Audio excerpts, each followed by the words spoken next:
and welcome to the second of our Edinburgh Fringe 2024 compilation podcasts.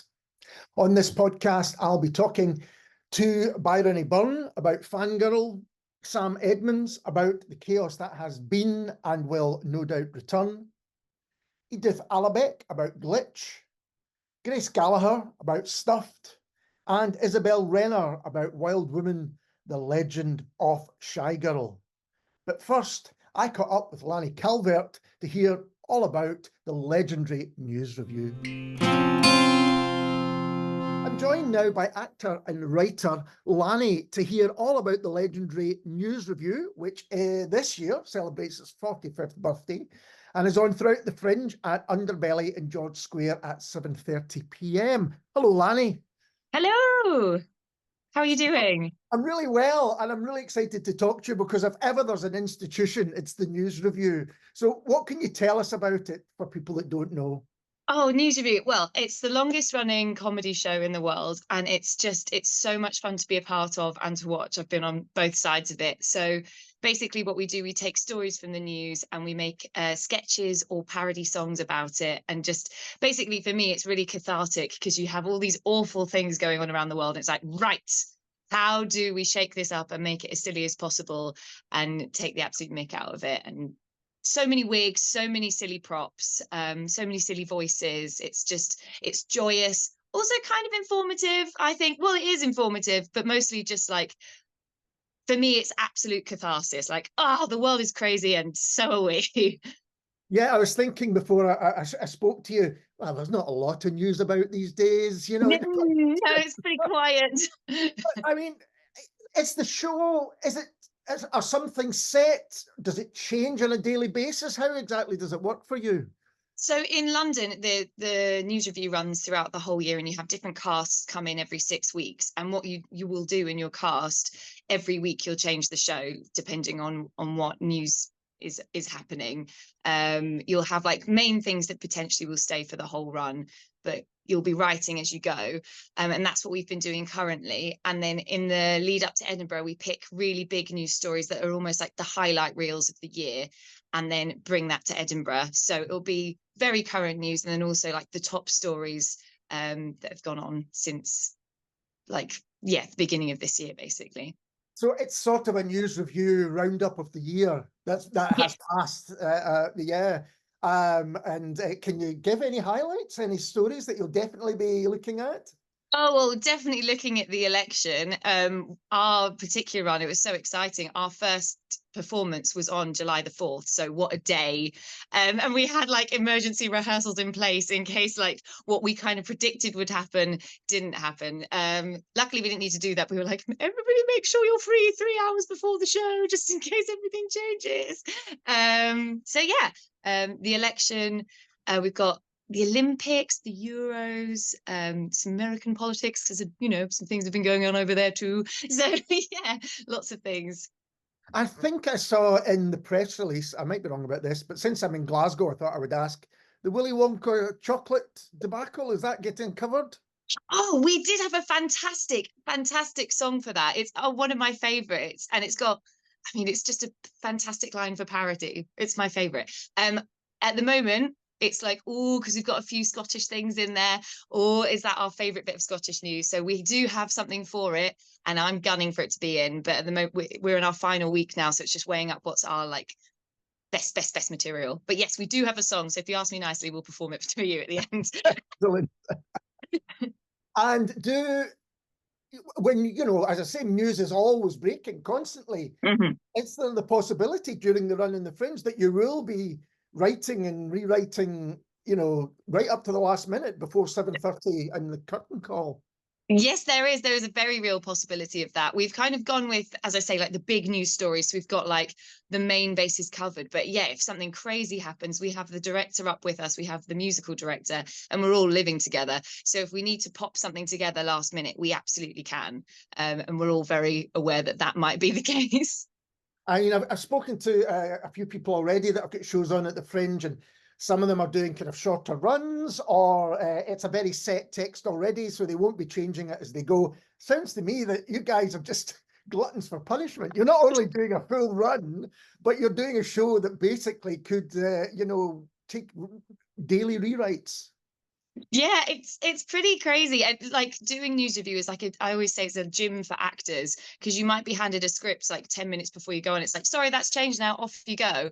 And you just do it. And people are like, how do you do it? And in my head, I'm like, I don't know, but if people are watching you and you have to produce something, it comes out. So yeah, it's exciting. And yes, maybe we are gluttons for punishment, but I think you kind of get addicted to just be like challenging yourself like that and commenting on the news and being so switched on to what's going on around you. It feels good.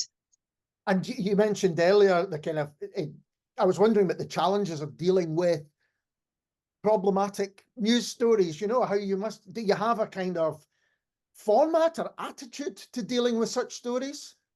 Yeah, I mean, there are a couple of stories that are just, I mean, for example, what's happening in Israel and Palestine, horrendous. There isn't, it's not funny, but also you do feel like, well, that's such a big news story. How on earth can you cover it? So we've made the joke at how like Western people are dealing with it and making themselves feel better about it, because that's the only way you can really punch. But basically, when it comes to problematic stories, it is, you never punch down, or in any story you don't punch down. Who is it fair to punch at? What is it fair to punch at? And yeah, so no one's ever the butt of the joke. It's more like unhelpful assumptions that are the butt of the joke or something like that. So everyone comes out feeling uplifted rather than like they've been pushed down. Yeah, I know. I was wondering about that. And you also mentioned that it's a bit of a boot camp. It's been going for 45 years. Has it been the kind of proving ground for actors over the years and writers, I guess? Absolutely, yeah. We've got some like pretty amazing alumni, actually. Like Bill Bailey, I believe, started out here. So yeah, I think, no, you know what? I thought someone else, but I don't know for sure, so I'm not going to say. But yeah, like lots of people and lots of my friends have gone on to become writers. Like I actually didn't class myself a writer before NewsRevue, but it's such a boot camp, and you're like, oh my goodness, I wrote a sketch, I wrote another one, I wrote a song, and so it's such a good place to start. So yes, it really is. And what can audiences expect when they come along? Because you've mentioned music and satire. I mean, is it quite an assault on the senses in that sense? Yeah, I think assault on the senses is a really good way of putting it. It's just pure silliness, particularly our cast. We're like proper bunch of silly billies. I think I would personally want people to feel like very joyous, and I think it's quite clever in a silly way. Song, a little bit of choreography, lots of wigs, lots of quick changes, high pace, high energy, satire. And do the audiences, and obviously they actually change every night, but what are the responses? Do they change? Are they a big part of what makes a successful show? Absolutely. And it's really interesting because I actually haven't done the show in Edinburgh yet, so I'm really excited to see what that's like. But speaking as someone who's done it in London, it's really interesting, the audience reaction you'll get on a Friday and a Saturday, because people have come straight from work on a Friday. They're like, oh, like it's time for the weekend, and they're like really, really gunning for a laugh. And on Saturday, people are a little bit more relaxed. Maybe it's a slightly older group of people that have come on a Saturday, so they're not as into like our cheeky jokes, or whatever it is, or like some of the material will just hit differently. So you'll have jokes that will really land on a Saturday that won't land on a Friday, and vice versa. It's really interesting. So on a Friday, you're going to get the straight from work crowd, or maybe I think in Edinburgh it's every night is straight from work crowd. I think you'll probably get that. And can you talk a bit about the collaborative nature and how you work together? What's the process of putting together a NewsRevue show? Honestly, the process is one of my favorite parts about it. Like the performance obviously is so much fun, but just the nonsense you get up to in the rehearsal room is my favorite part. So what we'll do, we'll kind of write a list of news stories that need to be covered, like what's happened this week, what would it be remiss to miss, and then we pick, like we'll go, oh, I really want that, I've got an idea for that, and maybe you'll write it by yourself, maybe someone else will go, no, I want to join you on that, and we'll kind of spend a little bit of time writing, then we'll share ideas, maybe someone else will hop on, we'll get it on its feet, go, oh, that didn't hit, or yeah, that's brilliant, let's take it in this direction, and it kind of keep going. And then also the writing process doesn't really stop when the show goes up, because if you get it in front of an audience, you're like, well, I thought that was funny, but no one else did.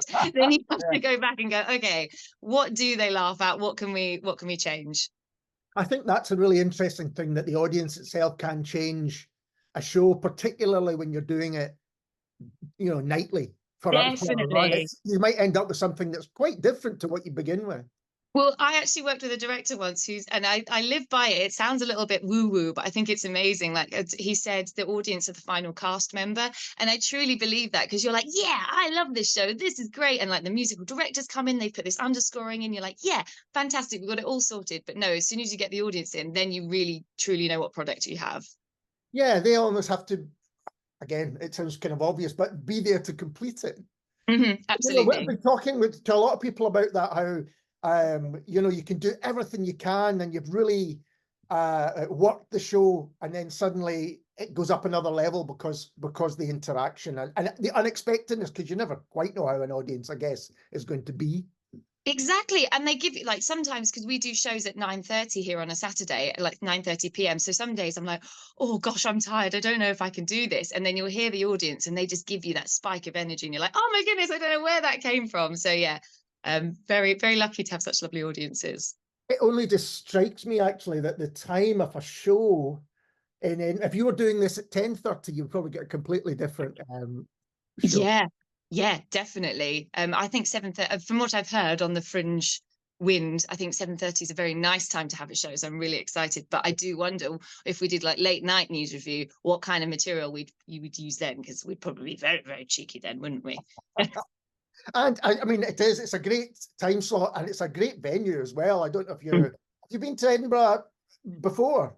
I've performed at the Fringe once myself, but it was a week, and I think I kind of blinked and I missed it. I was like, oh, because it was the first time I'd been to Edinburgh at all. And then I've been back to watch once, but I was only there for a couple of days. So I do know Udderbelly, but not well. So I'm excited to see it.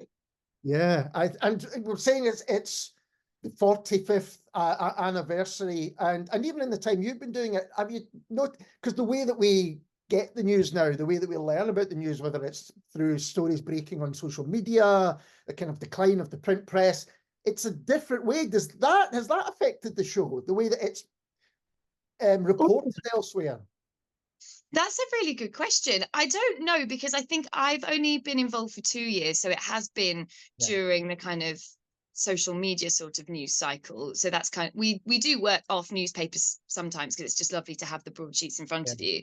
But I think from like my main experience of that would be like you're doing a sketch and then someone, when you have the BBC News app on your phone and it goes do do do do do do, and you're like, oh pants, what's happened now? I think that would be my main experience of it. Like literally in rehearsals, you're like, okay, we need to rewrite this because this story has just developed even further.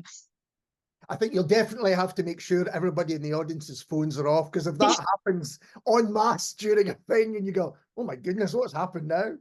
Quick, improvise something. Yeah, definitely. And as the show's been going so long, has there been anybody as an overseer or anyone that's kind of done a long period of working on it? So from my understanding, Emma Taylor, who's the producer, she was involved with the people who started it. So the original people who started it are no longer involved. But I think Emma Taylor kind of learned with them and kind of learned the stylings of the show and now has carried on the tradition of it. That is my understanding. And there's, we've said that, there's difficult things that you have to deal with, but I guess the kind of artistic side of it, I mean, do you think, is it as simple as going, well, this will fit a musical number and this will fit a sketch number? I guess that's all done in the conversations, is it? I think there are definitely things that are like bound to work, like an 80s banger.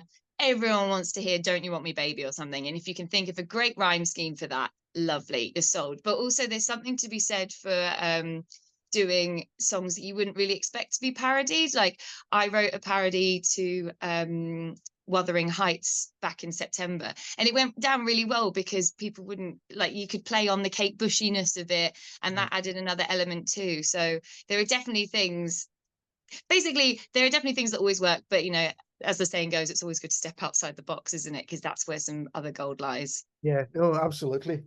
I mean, it sounds like it's one of these surefire things. If anyone's listening, they want something that you kind of guarantee. Because I think people still sometimes like to take risks when they're in Edinburgh. You know, there's so much going on, but it's good to have a surefire hit. And I think that's what the NewsRevue always is. People can come along and just, you know, have a great time for an hour. I would say so, yeah, because we have such a breadth of sketches. We have like your typical kind of like really, I can't even think of the words, but like really sort of typical sort of sketches, like Who's On First almost, and then like we have a few more like weirdy abstract ones and strange songs. So there's something for everyone, and I think it's so silly, you can't not have a nice time. And I think we should remind people where and when they can see this year's NewsRevue. Yes, absolutely. So it's at 7:30 at Udderbelly. And that's in George Square, I think, in Edinburgh. I do believe so. Again, not being to Edinburgh very much, I'll trust your instincts on that. Yeah. If you say so. There are various underbellies, I think, throughout the city. It's best thing to do is go to the Fringe website, get your tickets, and you'll find exactly where everything is, I would say. I agree. Yeah, I can't wait. I'm so excited. I think you're going to have a great time, if a very busy time. Yes, very. Lani, thank you so much for taking the time to talk to me, and all the very best for the Fringe. Oh, no, thank you so much. This has been so lovely. Thank you so much. And hopefully see you up there. I'm hoping to get along, so that would be great. I'm now joined by Bryony Byrne to hear all about Fangirl, which is on in the demonstration room in Summerhall Place throughout the Fringe at 12:10 p.m. Hello, Bryony. Hi. So tell us all about Fangirl, because I'm really fascinated by it. It sounds a fantastic show. Yeah, thanks a lot. So basically it's a show that I've made that's kind of based on my own childhood, my own kind of story. It's obviously departs from that somewhat because basically it's about a young girl who used to play football in her preteen years at primary school. And then as she goes to secondary school, she's kind of stopped from playing. She's no longer allowed to play football. It just falls out of her life, which is what happened to me. But in this show, I also play Eric Cantona as a kind of spirit guide, guardian angel, guiding me through those adolescent years. So that obviously didn't really happen to me.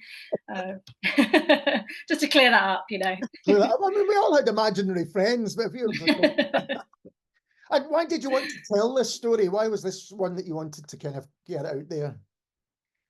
Yeah, it was quite weird, actually. I remember going to a football match with my partner, and it was the first time I'd been to a football match, actually, and it was in my sort of late 20s, early 30s. And I remember two things being there, and one, feeling like, oh, it's really like theatre. And two, I used to love this. Oh my God, I used to love football. I'd sort of completely forgotten about that. And then I went back, I've got clippings from newspapers, and my memories of my childhood friends still revolve around football. And I went back and I interviewed them, and what was quite interesting was that wasn't a part of their lives at all, and actually they also had forgotten about it, even though these people in my mind were still like synonymous with football. They'd completely forgotten that they ever loved it, and that was something that was quite interesting to me. I thought maybe there was something to say there, so yeah, then I started to develop it. And what are your feelings now, looking back on that period when, as you kind of make clear, you were forced to stop playing football? Really, there was no opportunity for you to do it in an organised way anyway. Right, yeah, exactly. And I think when I look back at it now, I think these things, they often happen so quietly. Like, it's not, I think when you're a kid as well, you just kind of take what adults and parents say for granted. So when you go to a new school and football's not on offer, you don't necessarily question that, or you don't necessarily fight because you're 10 or 11 and you don't know that you're allowed to fight, maybe, or you don't know that it's, not necessarily wrong. And sort of Ian Wright talks a lot about this, which I think is great, about the fact that for him, he didn't really pursue football, it just fell into his lap. And that was never the case for women. Like, even all the lionesses now, you look at their stories and they all had to fight incredibly hard to be able to carry on playing. So yeah, so it's it's not like some great trauma for me, you know, but it is something that I think is worth talking about, that kind of way that things just happen quite quietly, you know, and then you lose potentially a whole generation of people who would have been playing or would have done something maybe. There's you may know this story, but there's a Scottish footballer called Rose Riley who couldn't play in Scotland. There was no chance for her to kind of carry on. She was the best player at school at the young age. Because she couldn't play here, she went over to Italy, played for Milan, ended up playing for the Italian women's national team and winning the World Cup. And where I am now, there's a pub round the corner called the Rose Riley. So that, you know, that's the kind of journey that's Wow. kind of changed these things. Yeah, that's it. And I think, and we lose out, you know, as like a group of people, I guess we lose out because we lose people to other countries or we lose people to other opportunities. And I was thinking about this for England now. It's like, obviously we've got the men's team and they're sort of always getting closer and closer to winning, but not quite managing it. But then luckily we've also got the women's team. So even though there's the disappointment maybe of not winning the Euros this time around, we've got the, you know, the celebration of the fact that the women qualified. So at least you've now got more opportunities for joy. And the actual fact that last night on prime time ITV, the women's national team, the English national team were playing, you know, I mean, that's just, you know, Yeah. not even that many years ago, that would just never have happened. Yeah. And Fangirl's very much set in a specific time as well, isn't it? Yeah. It's heavily rooted in the 90s. So I actually kind of play, I suppose I play two time periods in it because I play myself as I am now. I kind of introduce the show and I interrupt the show occasionally for the sake of humour. And I play myself in 98. So yeah, so it's really set in 98 specifically, which is the year that I moved to secondary school. And does that include costume, sounds, music? You really kind of flag it up quite strongly. Yeah, it's been super fun actually. I don't know where I managed to get hold of the England shirt that I have from 98. I think it might either be my old one or my partner's old one, but everybody still has these things, you know. So luckily I can just ask people if they still have their old kit or whatever and borrow that. And then yeah, in terms of making the props, that's been really fun because I've been able to go back and look at some of the things that you just forget about as well. And other people have helped me with that too. So people will just say a word, you know, like Tazos, and it kind of takes you back like, oh my God, what? Yeah, I forgot about them. And also making reconnections with friends from that time. That sounds like a wonderful part of it. Yeah, that was a huge part of it for me, to be honest. Obviously, like my friends were such a big part of the football part of my life. It wasn't actually so much that I was like a fan of football. I loved playing football, and part of that was playing with my friends, and they were huge fans of different teams. And so for me, yeah, honestly, it was a little bit of an excuse to go back and kind of reconnect with them. And that's quite fun because I think when you see people that you haven't seen for, you know, 20 odd years, and then they turn out to have similar values to you, similar kind of ideals still, that's something kind of remarkable about that because it's not a given, is it? But Oh, no, definitely not. And what can audiences expect of the show when they come along? so it is quite audience interactive, but I would say to audiences not to worry about that because I'm quite it's quite a gentle sort of interaction, you know, and I'd like to say warm performer, at least that's what I've been told. So I don't kind of force people into anything they don't want to do. And it's very much about bringing us together as a room so that we can feel that sense of something I wanted to capture was like how it feels to play as a kid. You know, something we lose as we become older is that casual nature of just playing together, you know, and it gets harder and harder to just have like a casual kickabout or, you know, in our downtime, we're not just playing like a patakit game together or, do you know what I mean? And those things, they're so fun. And so I just try and bring a bit of that back into the room, really.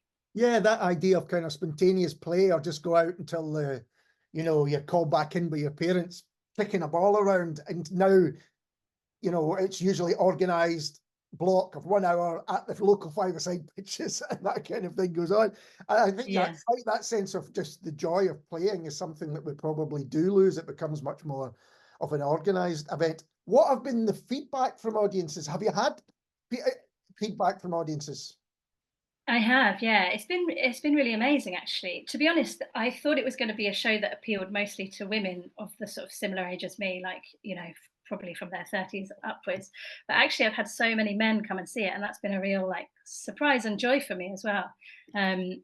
because it's spoken to them too, obviously. Like, lots of people are excluded in lots of ways from lots of different sports. And I've had people, the feedback I've had is that even from people who don't maybe like football, or this isn't an experience they had, it still relates to them. They felt it's reminded them of something that they did love, something that they've sort of been reminded, like, oh yeah, well, I used to do long jump. I used to love the long jump, you know, or whatever it was. And that's been really nice. I had two teachers in once, and they said that they came up to me specifically afterwards to tell me that at their school, girls still can't do the triple jump until they're 14 in case they break their hymen. And I was like, what? Like, how is that still going on? How is that still allowed to happen? So yeah, so it feels like a worthwhile show to do still, you know. It's not like we're over this stuff. That sounds like a Sun newspaper story from the 1990s itself, kind of. And you know, you say there's audience interaction. So do the audiences change the show? I mean, do they affect the show in some way? I don't know if they do affect it but not in terms of, like, they don't change the plot, for instance. But they do affect it in terms of, I mean, obviously audiences always enormously affect the show, because half of the energy is from me and half of the energy is from the audience. That's always how it goes. But in this particular case, I suppose, it can have a huge impact depending on how kind of involved they are, or how much they want to share with me, I guess. Yeah, but it doesn't change it in like a fundamental way, I don't think. Although, I mean, I say this, and once I had a teenage boy in, and it was supposed to be, it was an 18+ venue, actually, he shouldn't have been there, but I had this kind of last minute family came in with their 2 dogs and their 3 children. And the dogs added quite a bit to the show, I'd say. But also this teenage boy, he really was like perpetuating a lot of the stuff that I talk about in the show, or at least that is present in the show, you know, this kind of like really subtle microaggressions where you're just sort of making people feel a bit, I don't know if I can swear on this, feel a bit bad by the way that you're acting towards them, you know, yawning, looking at your what, all of this kind of, just trying to derail the show basically in this really subtle way. And because I play Eric Cantona, I have got some authority in some moments of the show. And it was great because I was able to get a lot of laughs out of that interaction. But when I was playing the 10-year-old, I felt very, very vulnerable to what was happening. And obviously the whole audience can tell what's happening as well, you know, they're really attuned to it. And then at the end, I remembered, you know, I have this whole bit with where Eric Cantona, I kind of, not to give too much away, but I kind of have like a breakdown, as it were. And in the previous version of the show, I used to go into the audience and go a bit crazy. And so I just went straight for this guy. And I just sort of like screamed in his face, and I had like water in my hair and stuff. And he was really like, and everybody afterwards came up to me, everyone, every single person I think came out, and they were like, that was brilliant. That was like art meets life happening. I thought you were going to say you kung fu kicked the guy in the. No, well, that's I'm going to feel like that's what's going to happen, actually, Ali, but I think I'm not allowed to do that. No, I think that might be a red card experience. And is the soundtrack, is the music, is that 90s as well? And was that fun to kind of put together? Yeah, that was so fun. I mean, I worked with an amazing sound designer, Annie Mae Fletcher, and yeah, we just picked loads of like fun favorite tracks from the 90s. You know, we've got a bit of Natalie Imbruglia, we've got Spice Girls, obviously, we've got a bit of TLC. And I kind of realized also as doing it, I think I'd probably taken for granted like how many like female bands there were. Like it was such a big time for girl bands. And there was this huge, obviously it was the time of girl power and all of that. And, but I think that probably did have a real impact, actually. A lot of seeing all of these female singers and female artists at a young age, I'm sure. Yeah, because it wasn't just in the pop arena. You know, a lot of Britpop bands were had female, not just lead singers, but a lot of the bands members like that. It was a really interesting time in that sense. And can you talk a little, because it's just you on stage, isn't it? Yeah.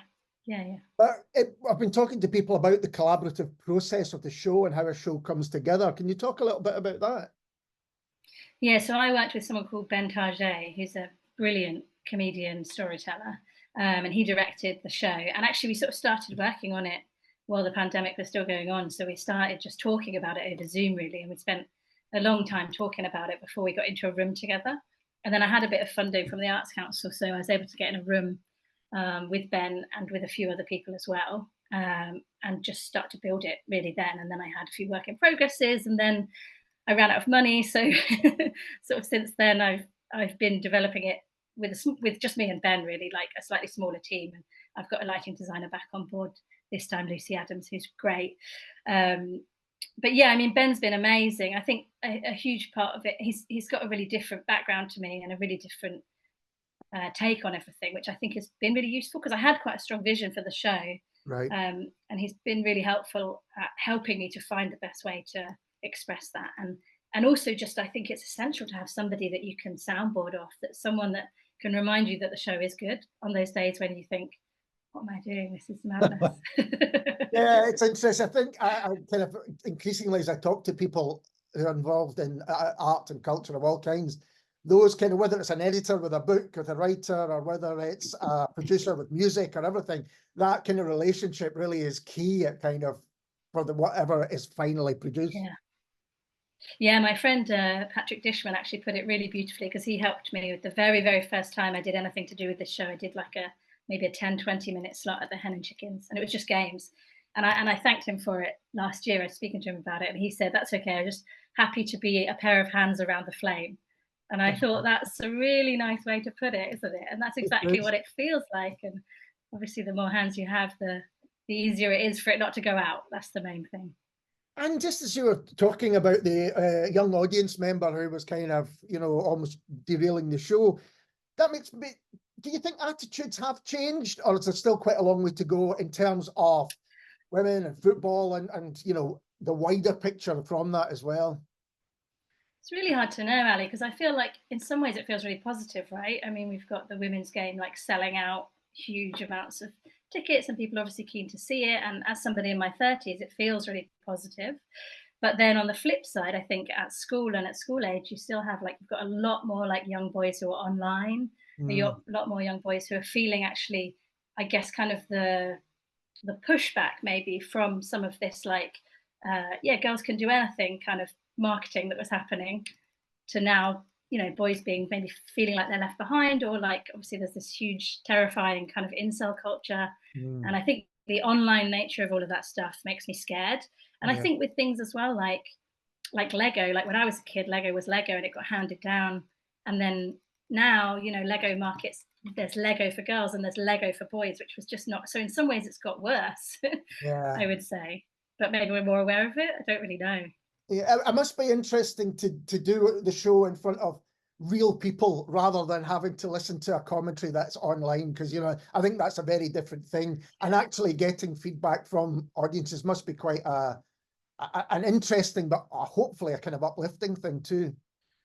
Well, this is why I think live theatre is still so important, you know, because we're so chronically online now. And I think we are sort of, not to get political about it, but I think we are in some way encouraged to be more separated from one another. It's scary perhaps to think of a community organising, but for the politicians. So in truth, like there is still something quite radical about being in a room together with real people, having conversations. And of course it's a theatre show, I'm on stage, but there's many more people who aren't on stage, and they're there too, and then they're having conversations afterwards. And yeah, I do think like being in person and seeing something live as well. I remember I was reading a thing about some comedians in America saying that they were starting to have to say, like, this is a live show, and things are going to happen here that are maybe different to like what would happen online, because it's not curated in the same way, you know. It's live, like it's happening, it's a conversation. And that's essential, I think. You could have Eric Cantona in your face before you know it, and you. Oh my God! Yeah, exactly. You don't know what's going to happen. It'd be a good idea, I think, to remind people where and when they can see Fangirl. Yeah, so it's on at 12:10. That's in the middle of the day. Every time I write it, I think people are going to think it's at midnight, but it's not. That would be a very different show. Yeah, no, it's a perfect little lunchtime slot, Ali, and it's at the demonstration room in Summerhall, and I'm playing from the 1st until the 26th, so I'm there the whole month. I'm just not on the 12th or the 19th, and I think it's 2-for-1 tickets on the 5th and the 6th as well. So come along, I'd love to see you there. Bryony, thank you so much for taking the time to talk to me, and all the very best for Edinburgh. Thanks so much for having me, Ali. Thanks a lot.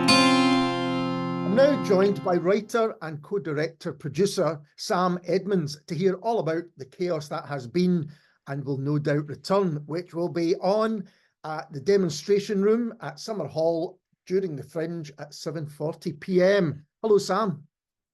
Hi, Alistair. So first of all, tell us all about the chaos that has been and will no doubt return. Yeah, so this is a play that's based on my lived experience of growing up in Luton. And through that lens, it aims to look at how a group of young people who are growing up in quite an impoverished community, how they fight against an environment that's built to suffocate them. So it's based around two young people that are trying to get alcohol for a house party that they're too young to get alcohol for. And their sort of adventure from that point onwards towards arriving at the party. And alongside that narrative, they have lots of epic encounters and you see it all unfold in real time. So it's analysing that intersection between the beauty of being young and youth and that exploration of teenagehood into adulthood. But it also speaks to lots of issues that I think working class communities across the whole of the UK face, and analyses why some of those things exist and the need for change, really.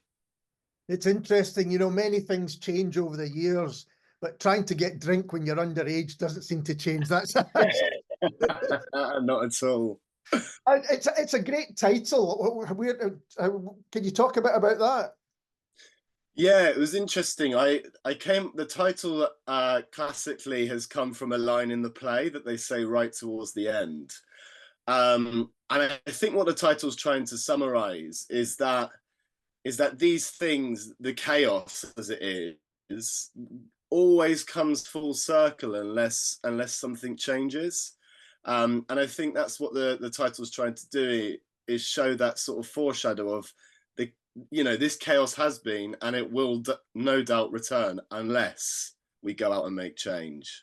Yeah, it's interesting because in some ways it's a historical thing, but it's very recent history. So a lot of these things are very much kind of speaking to the present day as well, aren't they? Yeah, totally. It's really interesting. The play's set in the early noughties. And we actually did our first show of it yesterday in Luton, which was really exciting. And we hosted a post-show Q&A. It was a sold-out audience, and the post-show Q&A nearly lasted an hour in the end, and the whole conversation was people just saying how much that it still resonates today, and how these issues, even though it's 20 years on, how some of them still haven't changed, and in fact some of them are still worse. And lots of people who weren't from Luton were also in the audience and said exactly the same thing. So I think, yeah, again, it's trying to highlight that why is that change not happening, and how can we make it happen, really. And why was this a story that you really wanted to tell? Yeah, it's so I really wanted to tell a working class story, but one that it doesn't, although it tackles hard issues, it's not sort of like dwelling in them. Like, the whole play's incredibly fun. I would like to guarantee you could almost laugh from the start to the end. And I wanted to write that narrative because I feel like, in these large arts festivals and these big platforms, that quite often working class voices aren't heard.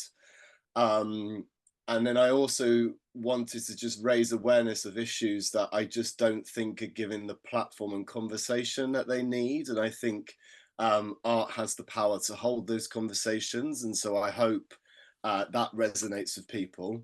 And also, just on a personal note, it's just I'm really proud and I'm really honoured to talk about my hometown and platform that, because there's a perception about Luton. I think anyone listening to this right now will hear the word Luton and have a perception about it. And I hope the play shows perhaps why that perception's wrong, but also where that perception comes from, and actually how the people need support, I think. It's for people that don't know, I mean, Luton's a kind of small-ish town outside of London, isn't it? It's a kind of, and I think that's interesting. There's similar places outside. I'm in Glasgow at the moment. Similar places outside, I think, you know, have that reputation. And in recent years, people have been trying to kind of confront that reputation and confound it as well, I think is probably the way to do it. And I think you're right about working class pieces at larger festivals. I think increasingly it's rarer. It seems to me, financial things being obviously an issue, but all other sorts of reasons as well. Yeah, it's such a widespread issue in our industry, and there's nothing out there doing anything to try to change it. There was a brilliant charity actually, that was run by a man called David. It was called Common, and he's from Scotland actually, and Common was working hard to bring working class voices to the stage, and sadly during COVID it shut down, and I've not seen a replacement since. And I guess we've tried. I mean, we're a small company, but we're trying to pick up that baton and run with it. So yeah, I really encourage any working class people in and around the festival in Edinburgh to come along and actually see a story that will resonate with them, because I just think it's so hard to find those stories at the minute. And you mentioned that the show was on and you got audience reaction. I was going to ask you about that. It sounds like you got great audience reaction from it. Oh, we got absolutely amazing audience reactions last night. It was really joyful, and everyone felt very proud of the way that we'd spoken about the town and its history, but also the issues that we were tackling in the play. Yeah, we're going to do like an audience reaction video that we'll post soon, but people were absolutely raving about it. And it was, I think that the big thing I took away was everyone just said that they had such a good time watching it. Like they were laughing so much, it was hysterical. And then those brief moments where it makes you think, you sit in them and it really takes you aback, but then you go straight back into the fun of it. So people actually felt like they had a really good night out, which was really lovely. And what can audiences expect when they come along? I mean, what's going to kind of confront them in terms of what it looks like, what it sounds like? Yeah, so the whole play uses like early noughties sort of dancehall pop music. So 80% of the music I'm sure audiences will recognize if they know that music from that era. But we sort of like twist and alter it in ways to support the emotion of the play, which I think is really cool. The lead character is the narrator, so the whole story he's bringing you into it, so you feel part of it, which I think's really unique to the piece. And he creates the world and the story in front of you, so the lights and sound, he controls them. Like the set transforms into lots of different things. So it really is a feast for the senses. It's very playful, and I think, yeah, the audience get bought into that play and that storytelling. So yeah, it's not something that you sit back and watch and you're not part of. It very much feels like we need you there to tell the story, which I think is really fun. We've been talking a lot about the importance of audiences and how they complete any kind of piece of theatre. You know, as much as the work you've done, you really need them to connect with it, to kind of bring it to life. And looking back on that time and recreating the time and place, that must have been quite fun, you know, picking the music and picking the reference points. Yeah, really fun, really fun. It's sort of, and what's so good about it actually is you actually start to find all the specialness in like everything that you experienced when you were young, because I think it's so easy to look back, particularly at your own hometown, and just sort of go, oh, that was the place where all of this happened, as we all do. But this just made me take a step back from that and look at all the great things and all the nostalgia.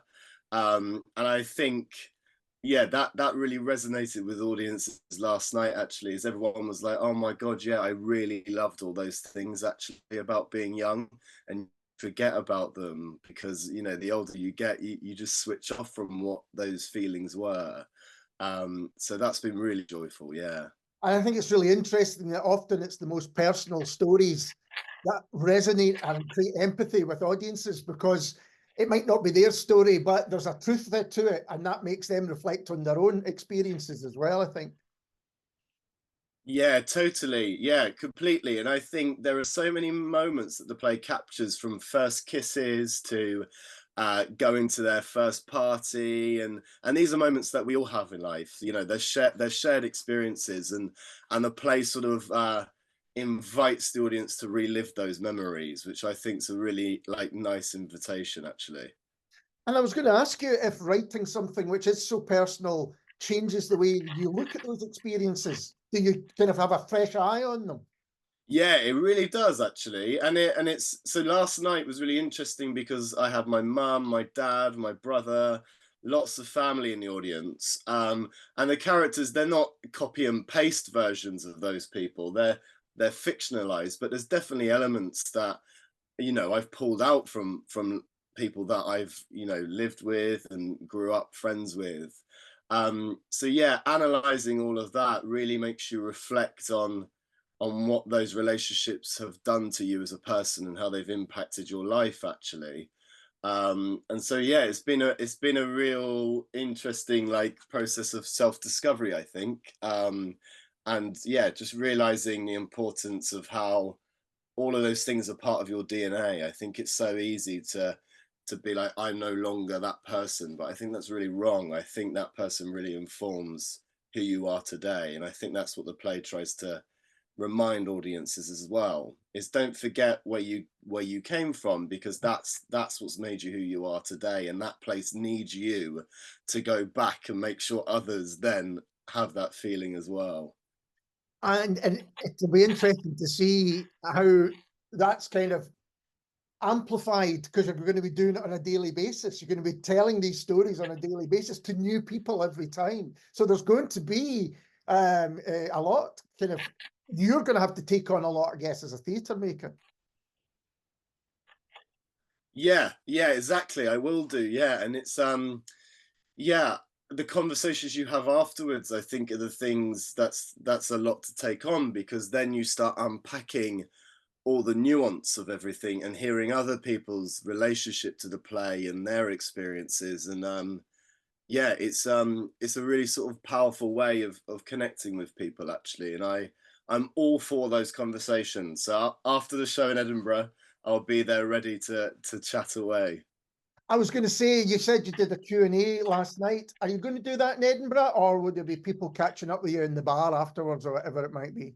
Yeah, so because of the turnaround, it'll have to be in the bar afterwards. But yeah, I'll be in the Summer Hall courtyard after every show, and would absolutely love to chat to people, because that's what the play's there to spark conversation, and I'd love to sort of hold that conversation. And there are few better places to be in Edinburgh during the Fringe than the Summer Hall courtyard. Yeah, definitely.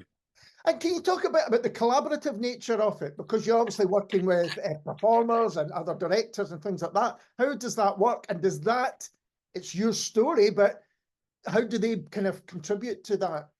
Yeah, so we have been working with three brilliant actors, Amaya, Ola, and Elam. And a lot of the rehearsal process, so I'm co-directing with Vikesh, who I run Chalkline with, and a lot of the process has been how do we bring a play where things are being created in front of the audience to life. So the collaborative approach from the whole team has been really experimental. There's been, you know, lots of improv, lots of devising, lots of getting random things in the room and seeing if we can turn them into characters or settings, or and so that's been really rewarding for me. Is obviously you write this down on paper and then you go, okay, well, how does it actually happen? And that's where the collaboration's been so key, because people just bring so many brilliant ideas to the table, and everyone is really passionate about the story, actually. And I think having the combination of passion and skill in the room is what creates the most exciting theatre. It feels like everyone desperately wants to communicate the story in a really powerful way. So that, yeah, I've been so fortunate to have this brilliant cast and creative team. Yeah, because it is something that everyone experiences, their youth, that is. Then I guess everyone's bringing their own experiences to it as well. Yeah, exactly, and that has come up a lot in the rehearsal room. Is sometimes you get given a script to write, and you have to go, okay, how do I understand this character's journey or their relationships, and how can I pull from my own life to step into that character? Whereas actually with this show, it's been very easy because everyone's experienced very similar things actually, and so the conversation in the room has been sharing those stories, and using them as a way to sort of step into the characters and yeah, just yeah, commit to the feelings and emotions and experiences of the piece. It sounds like an amazing show, and one that everyone that goes along will take something from as well. That kind of empathy that I think it will promote. I think it'd be a good idea to remind people when it's on and where it's on. Yeah, so it's on at Summerhall in the demonstration room. We're on every day from the 1st of August until the 26th of August, apart from the 12th and the 19th. And we're at 7:40 p.m. and the show runs for about 65 minutes. So it's that lovely typical theatre time slot, and it's packed full of comedy, and it will also, yeah, spark lots of great conversations afterwards, I think. Yeah, fantastic. Sam, thank you so much for taking the time to talk to me, and all the very best with the Fringe. Oh, it's been a pleasure. Thanks so much. I'm joined now by writer and performer Edith Alibec to hear all about Glitch, which is on at Assembly George Square in the Crate throughout the Fringe at 1:15 p.m. Hello, Edith. Hello. So first of all, tell us all about Glitch. All about. So it's a reworked version of my show last year called Tea and Milk. Last year was the last time when I was at the Fringe, Right. and I wanted to rework a little bit parts of the show and come again. So I'm very happy we managed to do that. And what it is about, it's about a girl coming home for her 10-year high school reunion. So at that point in her life, when she starts evaluating how things went, how she imagined them to be when she was young, and actually how they are in the present. And yeah, a lot of things happen, which are surprises. I cannot give them away. But the focus is on the relationship with the mother, which is very complicated, and yeah. Yeah. No spoilers. We'll make sure we don't. I'm very bad at this because I have, if I say some like key things, I'm giving away spoilers, and I like for the audience to be like really surprised when they listen to the story. Quite right as well. But just out of interest, why did you, if it's a similar show that you did last time, did you want to change the name just to, have it to mark it different from last time? Not only that, this is actually the first initial name of the show. Right. But somehow it didn't fit with the last version, and now I came back to it for this second version. But it was the initial name, like the creative process is very. Sure. I mean, I make it complicated. I don't know if other people do the same or not. And why is this a story that you wanted to tell? What did you want to address in Glitch?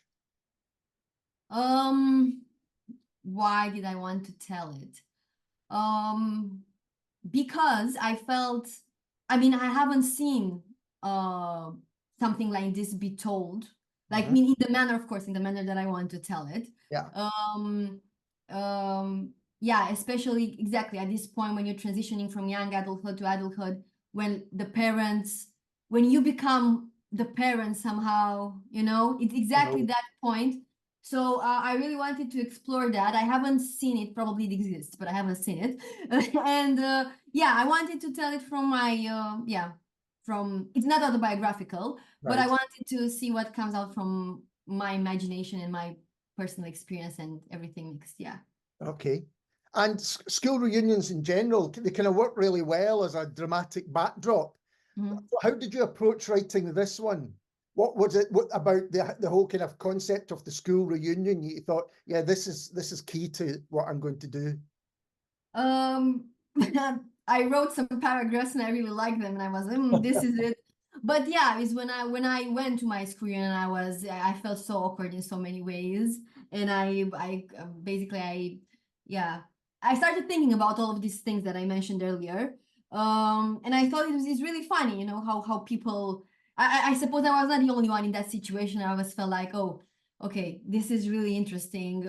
Doing this, how do you call it, juxtaposition? Is that right? Is that the right? Yes. Okay, between me 10 years ago and me now, and everyone else around me, who of course seems to have it all figured out.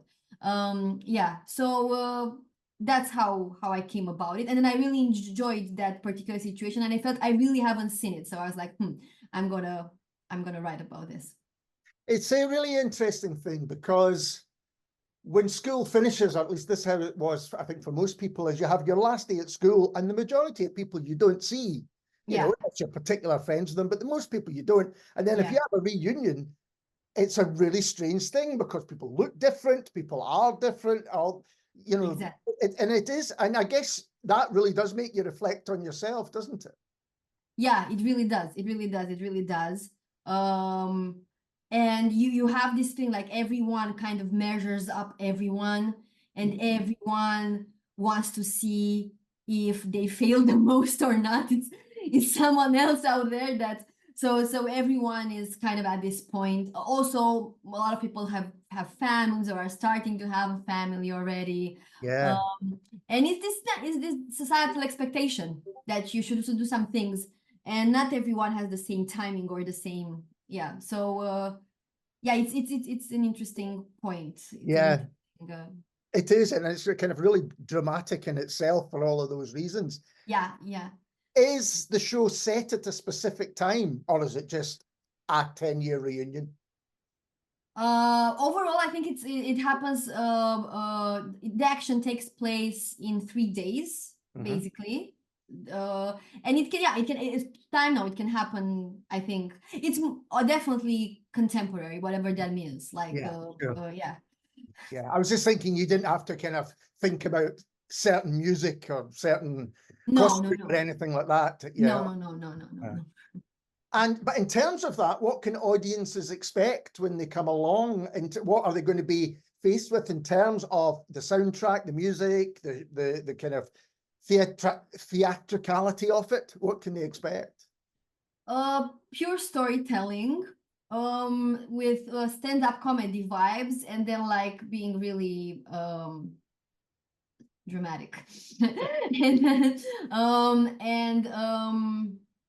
Yeah, in terms of like music, there is music, but it is using some scenes because there's music in the scene. And it's cool. Yeah. And well, in terms of audiences as well, you know, you said you're at the Fringe last year. What's the reaction been like from audiences? Really good. I was nervous because it has this particularity to it, given the fact that I'm Romanian originally, but people react to the same things. I noticed it doesn't matter actually where you're from, because we all have the same dramas and problems. So it has been really good. I was actually genuinely surprised by that in a good way. So yeah, I'm looking forward to see how this second version scores. I think because it's something, an idea, even if people didn't go to a school reunion, that idea of a point in your life where you look back to who you used to be and what you used to think and want and all of those things. I think everyone can, you know, empathize with that. Yeah. And I was interested, as someone who's on the stage, do audiences change your performance? Do they affect your performance in any way, or is it pretty much the same every night? No, it does. Of course, you get used to performing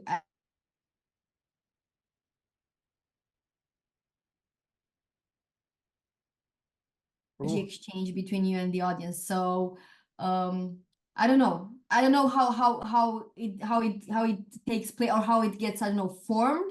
But if the audience is, I don't know, more there or more reactive to what you're doing, or louder, or you feel their energy in a particular way, then yeah, that affects definitely also my performance. Yeah. Because as But someone, sorry, and you sorry, go. go. No, you go. I was just going to say, as someone who's done a fringe run before, you'll know that you're doing something on a daily basis like you're doing is very different to doing it maybe 3 nights in a row or over a True. series of weeks. True. I had this last fringe. It was my first time. And I think after 10 performances and looking at other shows as well and how people do it, I realized they have a lot of tricks on how to keep a certain level each night. And I had this epiphany mid-run of how to do it as well, because I felt in the first performances I was more reactive to the audience. I was still like trying to figure it out, the space, the room, the noises, people, lack of people, or what was there. But yeah, after the mid-run somewhere, I had this epiphany of like, oh, so this is how you keep the level no matter what. You're present in the moment no matter what. You give what you have no matter what. But it was like a process. So I'm really curious how I'm gonna be this year, because I feel like I'm better equipped. Yeah. And I know what to expect, but I'm really curious how it will be actually getting there. And yeah.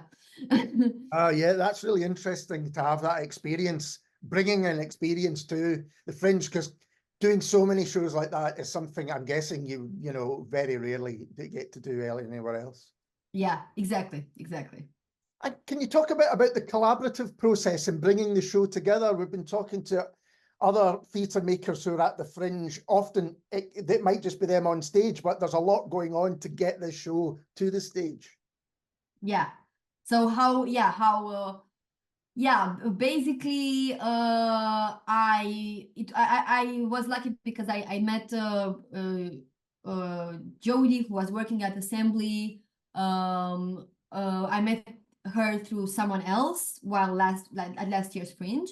We met a little bit briefly, and then I guess that's how I got now to have a slot there, because it's very tough.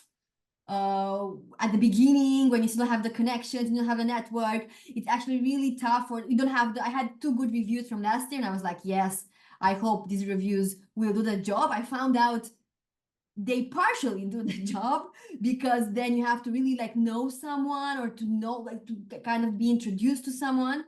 So yeah, I had these 2 good reviews, I guess, and meeting her kind of like got me a slot there. But I think it's otherwise really hard for people to get to a good venue at the Fringe. Is like it's a really tough process, to be honest, at the beginning when you don't have anything.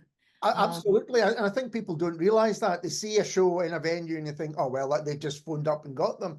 But increasingly, and I believe that there's less and less venues, smaller venues in particular, it's really difficult to get somewhere. I mean, you're in a great venue anywhere in kind of George Square. Yeah, I'm really happy now. I'm really happy. But no, I think you have to go the first time no matter what.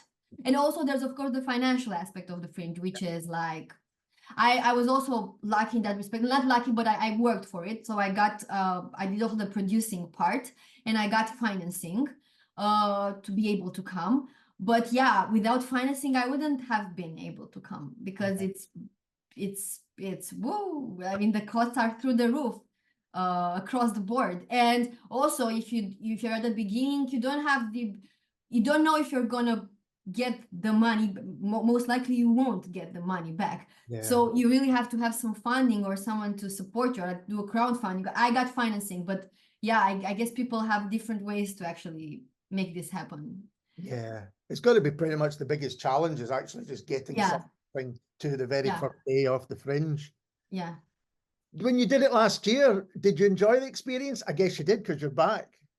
Yeah, I think it's this love and hate relationship I felt throughout the Fringe. Like, oh my God, I hate it. Like, who made me do this? Like, and then after the first 2 weeks, I was going towards the venue, to do the show, and I had this strong impulse to go to go left and to go somewhere else and like do something else with my life.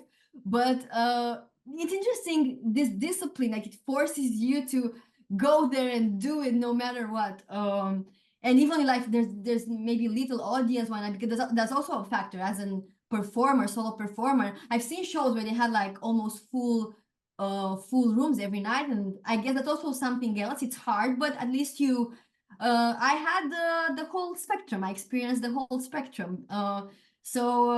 Yeah, it can be really tough, but at the same time, if you love a good challenge, and I love challenges and taking big risks, so if you're like that, I think Fringe is a great place to do that. Yeah. It sounds a little bit like when people run their first marathon, they say, well, I'm never doing that again. And then, Yeah. you know, a few months down the line, they're out training again and looking forward. Exactly. We should let people know, remind them where and when they can see Glitch at Edinburgh this year. Where they can see it at the Fringe? Yes. Yeah, so they can see it at Assembly George Square, the Crate, at 13:15 or 1:15 p.m. Every day from July 31st until August 26th. And then I have 2 free days, 2 Tuesdays, but I don't remember. Is it the 12th and the 19th? Maybe. I'm saying that because nearly, actually, I've got it here. I'll let you know it's not. It's the 13th and the 20th is the 2 days you've got off. Okay. Yeah. And I'm not aware of the space, the Crate. Do you know what you're going into? No, I've been to, I've seen shows at Assembly last year, but not the Crate. So yeah, no, it sounds intriguing to say the least. Yeah. Edith, thank you so much for taking the time to talk to me, and all the very best for your time at the Fringe. Thank you so much. Joined now by co-director and performer Grace Gallagher to hear about Stuffed, which will be at Above in the Pleasance Courtyard during the Fringe at 2:25 in the afternoon. Hello, Grace. Hello, thanks for having me. Oh, it's a pleasure. It's a big question, this, but can you tell us about Stuffed? Yeah, it is. It's a big question for a big show. So Stuffed is a show about food banks, but that doesn't mean it's necessarily a show about food. At Ugly Bucket, we spent about a year working with different food banks across the country and gathering recorded personal testimony from a lot of food bank frontliners. And that those recordings became what we call the verbatim framework of the show. So when you're watching Stuffed, what you're constantly hearing is a lot of true stories and true recordings that really shine a pretty stark light on the hunger crisis in the UK at the moment and the strain on food banks. In terms of a kind of curveball to throw into all that is that we combine this verbatim framework with clowning, with physicality, with electronic music, to create a show that is a real roller coaster. It's hilarious, but it's also horrifying, it's heartbreaking, and it will really confront audiences to take a hard look at the crisis, but also hopefully gives people tools and resources to think about how they can become part of the solution out of the theatre. So it's a really big, exciting show. And yeah, I'm really excited to see what people make of it. I was going to ask you what audiences can expect, but hearing you talk there, I mean, it sounds like they've got a lot to take on board. Yeah, it is a lot. I think audiences can expect, to be really challenged. I think they can expect to be immersed. You can expect really incredible production quality just in like the music and the kind of design, the creative captioning, all these incredible things that go into the show. It's really theatrically exciting, but also I think you can really expect to feel transformed and to feel taken on a journey just hearing the personal testimony. So I think expect to be taken to a point that feels like helpless and hopeless, but also that we will find the hope together and you can feel united in that together. Yeah. And have you already staged the show elsewhere? Yes, so we did. The show was first created in its first form back in 2022, and then we've just completed a couple of previews at our home here in Liverpool and one in Knowsley. So we just did a couple of previews here. Yeah. And what's been the reaction from audiences?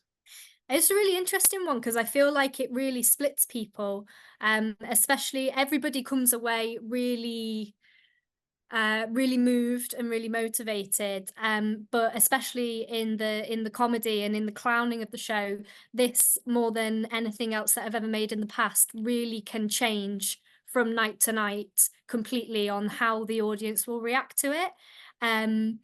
You'll have audiences that are laughing the whole way through, and then you might have audiences where they don't laugh at all, and it makes the show really interesting because even when there's no laughter, it kind of just highlights the kind of puts people in that kind of uncomfortable place that we kind of have to be in to really look at the issue at hand.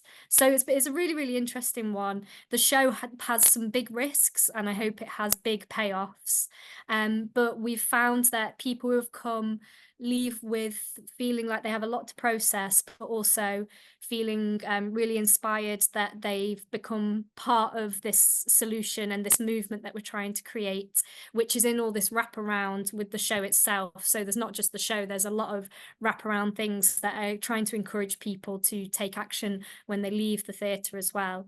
But yeah, it definitely has an impact on people. And yeah, whether people laugh or cry, the point is that it's had impact. That's really interesting. It makes me think about the nature of audiences and being in close proximity to almost always strangers. Because I guess it's such a serious subject that some people may go in thinking, I'm not going to laugh at something here no matter what, because it's so serious. And then I wonder if when the first person laughs in another night, that almost gives other people the permission to do the same. I'm just interested in how the audience actually interacts with each other as well as with what's going on stage. Yeah, absolutely. I mean, everything that you're saying really resonates with it. We found that when you perform a show, if you can't get anybody laughing, maybe in the first 3 or 4 minutes, then you're really unlikely to get them for the rest of the show. So like you're saying, if you do have that kind of, even if there's one person in the audience that happens to be a bit of a vocal laugher, you'll find that laughter's infectious and it definitely ripples through audiences. And also when somebody laughs, it gives other people, it's about giving permission to laugh. And I think that's what we're trying to create in these shows, is trying to create a space where we say, oh, it's actually okay to laugh. And often when laughter is actually one of the best ways to tell people that they're safe. So it creates this feeling of safety in the room, and that when we can laugh about a subject, then we learn that actually, okay, I think I can go deeper into it. And we like to think a lot about how laughter, I think some people might think, oh, if I'm coming to a show about a really serious, sad topic, that I'm actually not allowed to laugh. But actually understanding that laughter deepens empathy, it doesn't abolish it, and it actually just takes us to a deeper place of understanding. And do audience reactions such as that, with such different reactions, affect you as performers on stage? Do you relax when people say, oh yeah, they're getting it? Or reacting in a way that we kind of wanted them to? Yeah, it's being from a clown company. It's been a really brilliant kind of learning process in making stuffed and in performing it, that kind of giving ourselves the permission that it doesn't have to be a laugh out loud all the time type of show for it to have value. Because I think often, like lots of clowning work or lots of clowning workshops, it's this like constant relationship between vocal laughter. And even though we have shows where when there's a lot of laughter, you can really feed off it and play within it, it's become a really exciting place to go, well, where do you play when the laughter isn't there? And what kind of feeling does that create? And can you play within that? So it's just a new thing to play with. And it's been really exciting for us. It's taken us, I think, into new creative places that we never would have gone before if we just put the pressure on ourselves that it needs to be laugh a minute, laughing all the time. I think it really makes you question the role of the clown, question the role of comedy, and question the where is the funny within this. And that's what we found doing this interview process, and this is how we create our shows, was we do interview processes and then we create clowning shows from these interviews. And I remember turning to Rachel, who I run the company with, as we were doing this interview process, and really looking at her going, I can't find any funny within this. Like even our show prior to this, Good Grief, which was around bereavement and talking to bereaved people, and there was so much natural laughter within grief, and actually finding the comedy in that compared to this felt like a walk in the park, because there was just so much natural funniness, natural laughter. But with this, I think being so unfair and so unjust, and something that really should not be happening, whereas like something like bereavement is out of our control, this, it was really, there was no laughter in anything really that we were talking about. So trying to find the comedy was a real challenge. But I think the being a company, a clown company, trying to find funny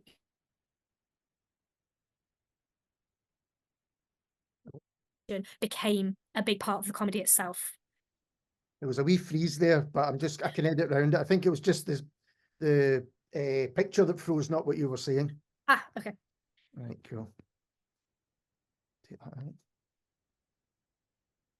And so this is the way you've done shows before, by doing kind of interviews with, and that's the start of it. It's a really interesting process.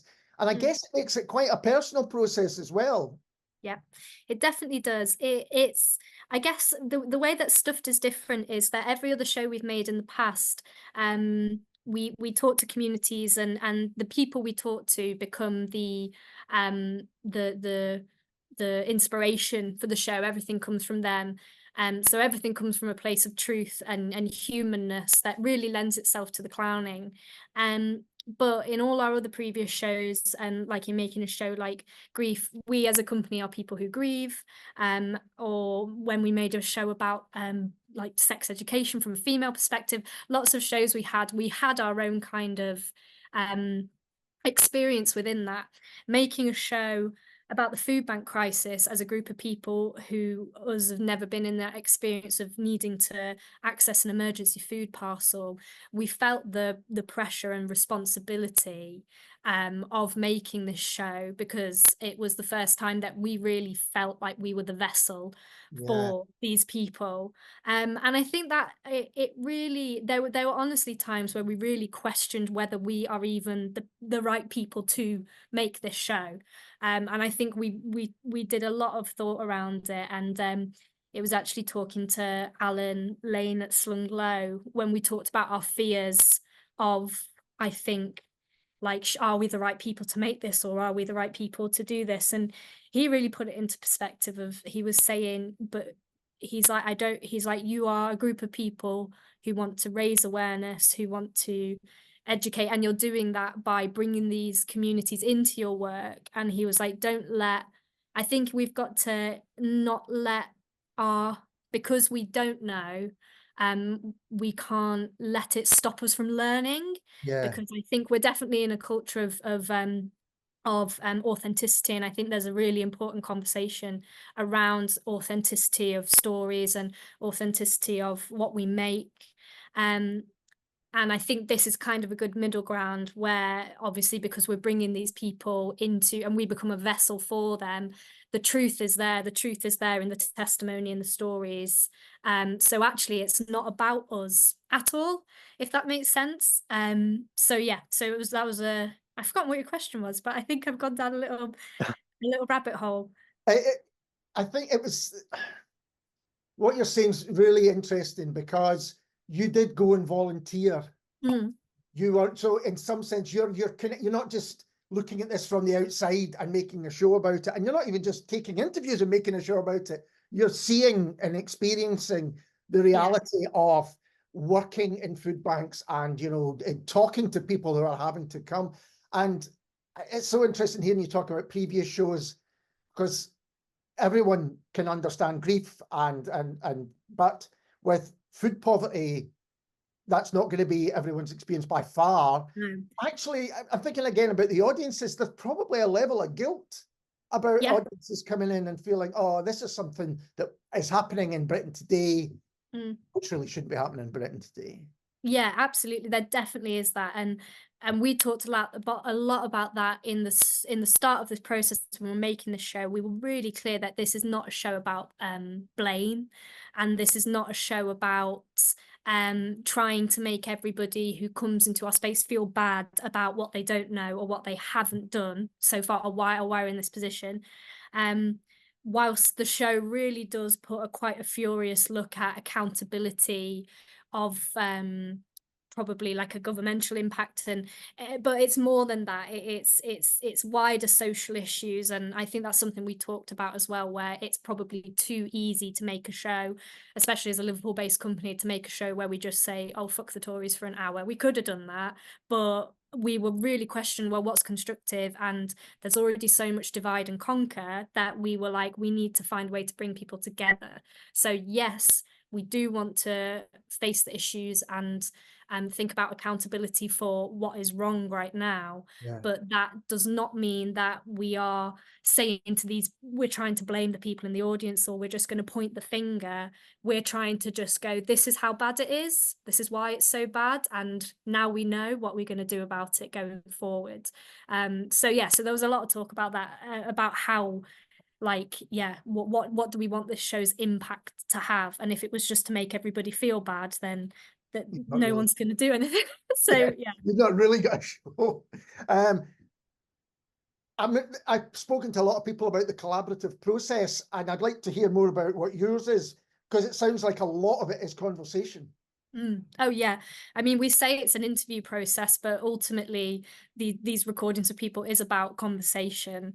And I think I found on this process, I mean, in making a show about grief, people were really willing to talk to us. I think with making a show about grief, when people said, oh God, how do you talk to people about that topic? What we found is actually people are there waiting to be asked, because it's so not talked about. So in that process, people were really willing to talk to us from a point of, they wanted to be asked, they wanted to talk about it. In making this show around food banks, again, there's that question where people wonder, how do you even approach that topic? But when you approach food banks and people who work at food banks, there is such a want to raise awareness, and they understand that education is probably the most dynamic tool that we have in implementing change, is educating people on what is going on. So people were so willing to talk to you. When you were a theatre company that showed up saying, we want to make a show, where you talk people, I found that people were really like, yeah, I've got 2 minutes, like, what do you want to know? And yeah, so that was really interesting, the kind of want to educate, and a real understanding that, because I think because food banks obviously have become so normalized, and even though people know it's bad, I think hearing the direct stories of especially some of the circumstances that people are being put into, I definitely know that for me, that process felt like a real wake-up call in the severity of it, and the fact that it's happening right on our doorsteps. So it was a lot of conversations. 90% of the people we talked to were retired, and that definitely became a narrative within the show itself, this kind of this retired generation of people who are propping up the welfare of the poorest people in the country. And talking about there was a really incredible piece of verbatim used in the show of how someone said they had someone coming in looking for light bulbs, because they had one light bulb that they were moving from room to room in their house. And I think that the imagery of that and the symbolism as well of the light bulb became a really, really crucial part of the show itself. But that's how we kind of devise. People say these like little snippets of something, and it just sparks all these visual things in your head that go into the show. So another good example is the kind of, a lot of people talked about this metaphor of food parcels feeling like a sticking plaster over an axe wound, or like a plaster over someone that's been eviscerated. So for us as a clown company, creating a whole skit of someone whose guts are just completely falling out of them and trying to put themselves back together with a tiny little sticking plaster really go well together. So there's lots of things that people say, and we just take little snippets and it just informs every scene of the show. So that's kind of how our process works. Yeah. It's I mean, it sounds to me like one of the real important shows of this year's Fringe. You know, for the reasons that you mentioned, it made me think about how normalized food banks have become. I can remember the first time you see a collection point in your area, in your neighborhood, and it's really shocking. And then now it's just a kind of normalization. I guess that's something that you really want to challenge, that this is, you know, exploded over the last decade. Yeah, definitely. We need to wake people up that this thing that has become really normalized, and also there's kind of a misunderstanding that, oh, it's great, it's a great good thing, like, isn't it so great that we have so many food banks? And actually we're trying to go, no, this is not good, they shouldn't have to exist, and trying to help people understand that this shouldn't exist. The show, there's some script writing in the start of the show that's really interesting, where we say, because also this show challenged us to break our own rules. So normally we're a normally we're a non-verbal clown company. We never speak, we've never spoken in anything we've ever created. And Stuffed, because of the severity of the issue, it was almost like we felt as a company there were parts where we just couldn't be completely silent on them. And so what we did is created a new rule where we now have a microphone that is at the top of a ladder, and there are moments of monologue from the cast, but it still happens in this kind of space where you have to literally climb to reach to have your voice heard. But in the start of the show, there's some monologue where we say everything in this show has already been said. This is a completely unoriginal production, and it's plagiarism. Everything has already been said, and there's this repeat of everything's been said. And I think, yeah, that was really trying to make us think about, like, this is not new information. We're in it, we've been in it, it's getting worse, but this is not new. So kind of questioning that, like, we're saying it, this is being said, it's being said again and again and again and again. Why is nothing happening? Yeah. And it must be, from the nature of you as a performer and the show itself, it's going to be quite a physical challenge to do a full Fringe. Oh my gosh, yeah. I'm trying not to think about it. Yeah. You know, physically and emotionally, I think. Yeah, absolutely. Yeah, the show is physically really, really demanding. There's the in the climax of the show, so somebody said that running a food bank is a lot like putting out small fires. And we talked about that a lot, and this idea of small fires became, I guess, the world that Stuffed lives in. And in this show, it's like things are constantly catching on fire, scenes can't get finished because a fire starts and they have to rush to but the climax of the show is this like inferno where the entire theatre pretty much sets alight. And the audio, everybody is completely engulfed into smoke, and within that, I think it's 9 minutes long, and it's 9 minutes of music, physicality, and it's almost like there's a long where it's like this physicality is just this repetition. And I guess that's really confronting, and that really that's when I talk about this kind of immersiveness of the show. And yeah, and performing that is exhausting, but I think the exhaustion only adds to the feeling of these people on the food bank frontliners putting out fires and every day, more fires, and they can't put out the small fires to question, well, who's throwing these petrol bombs, or where's this source?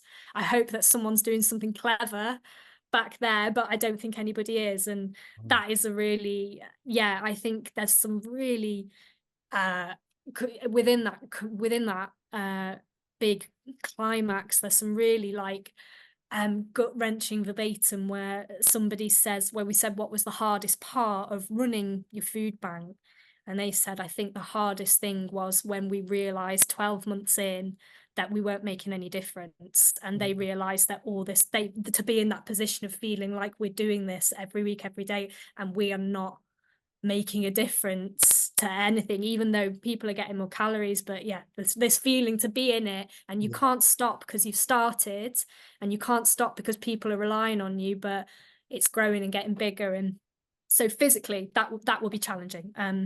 Yeah, but the exhaustion really adds to it, adds to the performance. Part of the message is in the exhaustion of it. And the emotional kind of exhaustion as well, which I can see that will be there.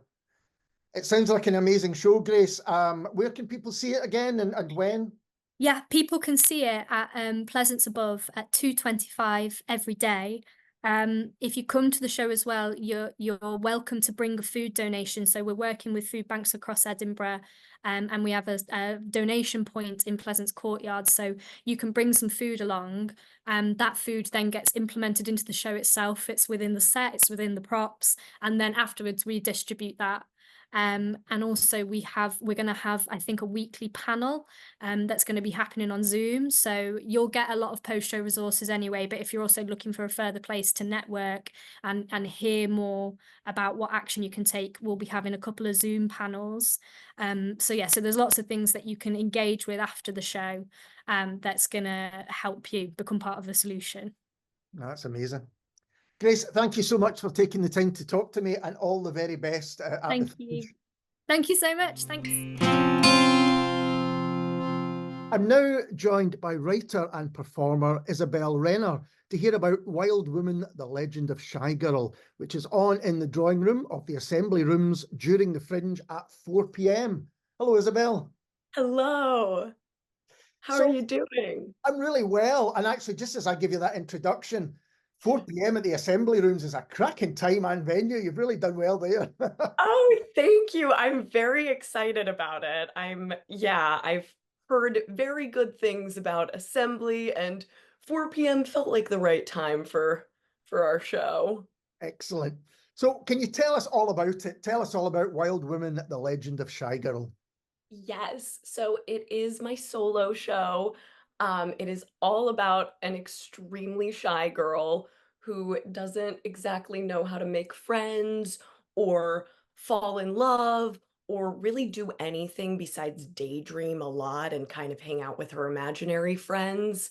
But she desperately wants to break out of her shy shell. And the show is kind of her journey to do that. It's definitely based on a lot of my own experiences with social anxiety. But when people ask me how autobiographical it is, I don't always tell them, depending on if I have a crush on them or anything, and I don't want people to know. Well, that's one of my questions. I can we'll leave that later on. But what I mean, it sounds absolutely a very personal story and performance. Why did you want to tell it? Why did you want to tell this story in particular? Yeah, I think I really wanted to tell a story that I felt very connected to, and I don't know what I've ever felt more connected to than being shy. I've grown up extremely shy. My entire first year of elementary school, I didn't speak to one single adult. That's the rumor I heard. And like my teachers would ask my parents, "Does she talk?"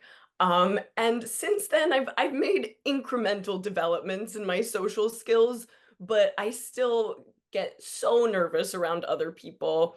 And it felt like I feel like acting is kind of a refuge for me in terms of shyness.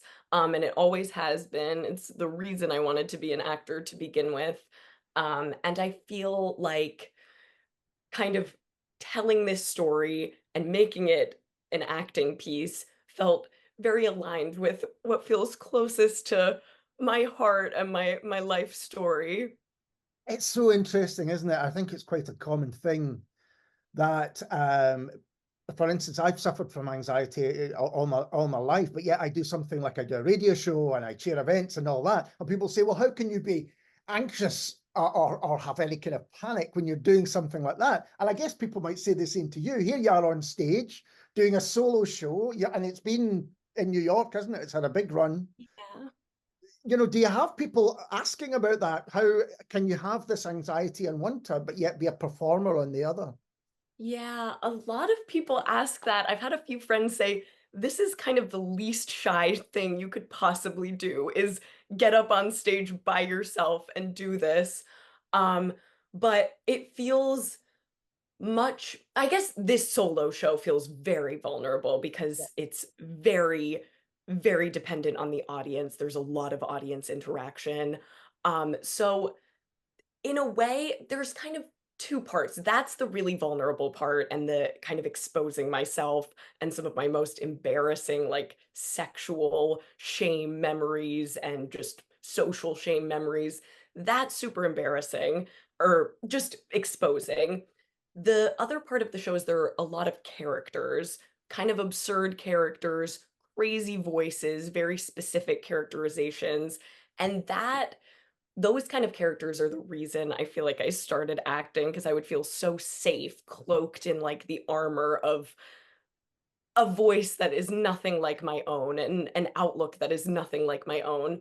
So it's kind of it's the show is a mix of like that safe space that I found especially growing up and learning to love acting and the really vulnerable part of actually interacting with the audience and sharing some things that I'm not always so comfortable sharing in my personal life. Nice. But in some senses, your character, it is a character, even though it's so clearly based on you, and that helps, does it? That helps a lot. It really does. And I think the other thing that helps is the character, Shy Girl, her outlook is so extreme. And I think I lean into how the small embarrassing thoughts I've had, I really, really lean into them with her and kind of owning those thoughts um, is there's something safe about that because like that feels like I got the last laugh on that. And I wanted to ask you what audiences can expect. It sounds like, there is a great interactive part of it. Yeah, there is an interactive part of it. The audience does not have to do anything, but the show is very much addressed to them. And how we've been doing it in New York is the audience wears name tags. And kind of the idea of the show is they are my imaginary friends. And I'm having this practice conversation with them before this group of epically cool people come over. So it's all addressed to them and they are occasionally called out by name, but I think I have a pretty good sense of like who's going to be comfortable with that. And like if someone looks like they just totally don't want to be there, I don't always interact with them unless I do. But I I think audiences can expect to feel taken care of but acknowledged for Yeah. sure. And it sounds to me then that the audience reaction almost affects the show or does affect the show, It depending on affects which a every lot. night. Yeah. Yeah, it really, really does. I think since the idea is that the show is a practice conversation, like I'm seeing like what is going to win these people over, what stories I'm telling are they going to like, what are they not going to like, and it really, really changes depending on what the audience is thinking. It'll be so interesting to compare New York audiences with Edinburgh audiences, I think. I know, I know. I'm very excited for the change.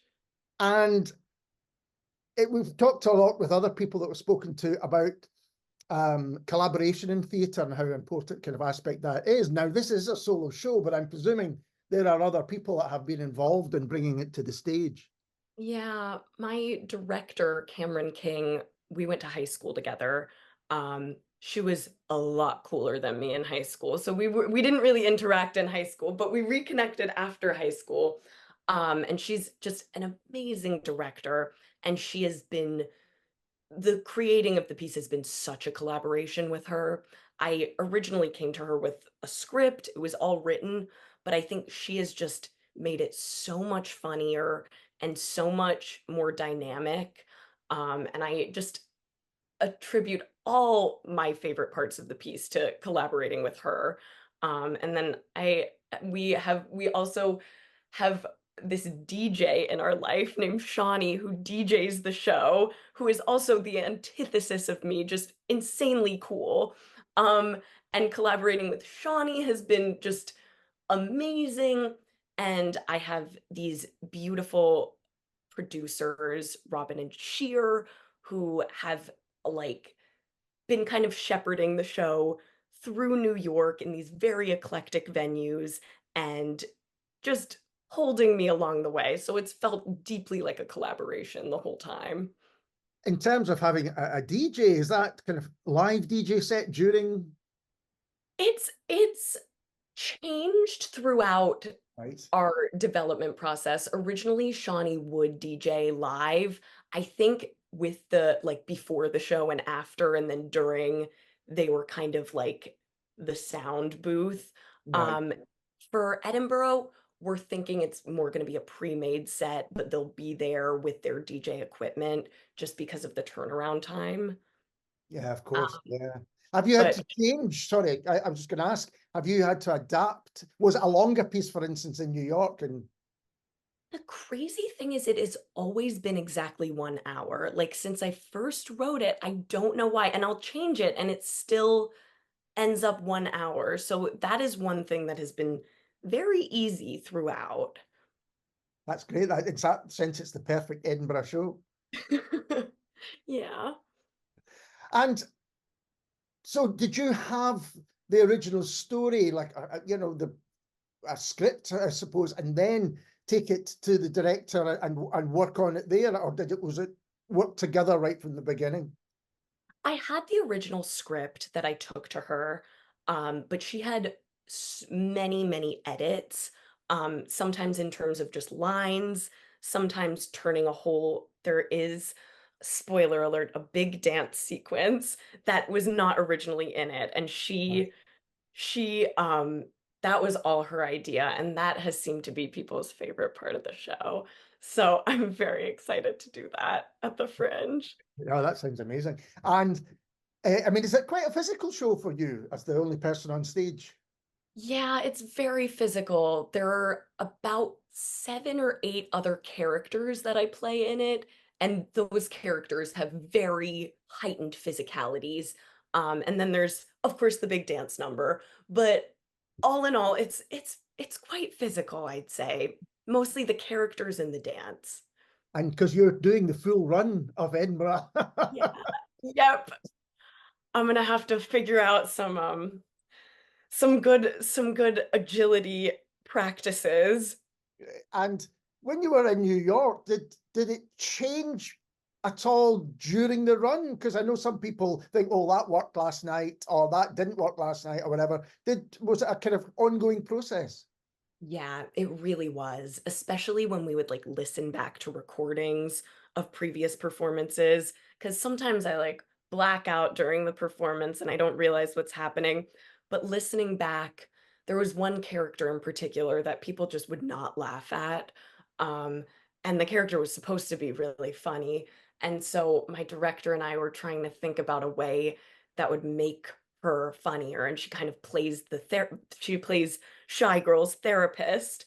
And we were like, what if we turn her into a child that she just babysits for, but she calls her therapist? And that has seemed to work as the punchline of the joke. So things like that have definitely changed because of audience reactions and just testing out what works. That's quite a major change. That's so interesting. Yeah. To adapt. I mean, it's so kind of creative to take that character and change it that way. And you've said it's a very a personal story, and playing it out on stage, do you feel that's changed you at all as a person? Oh, that's such a good question. I think it has, yes. I think a lot of the stories that are kind of, they're exaggerated versions, but they're Sure. told in the play of things that have happened to, like things I've just experienced or struggled with. I felt a lot of shame around just feeling embarrassed of how I behave and how I come off. And I think getting to own it and make it like this funny thing has really made me kind of proud of all of it, Yeah. because it just feels like, oh my God, this is so funny, and it's also so sweet. I think it's made me have a little more fondness for myself and the way I am.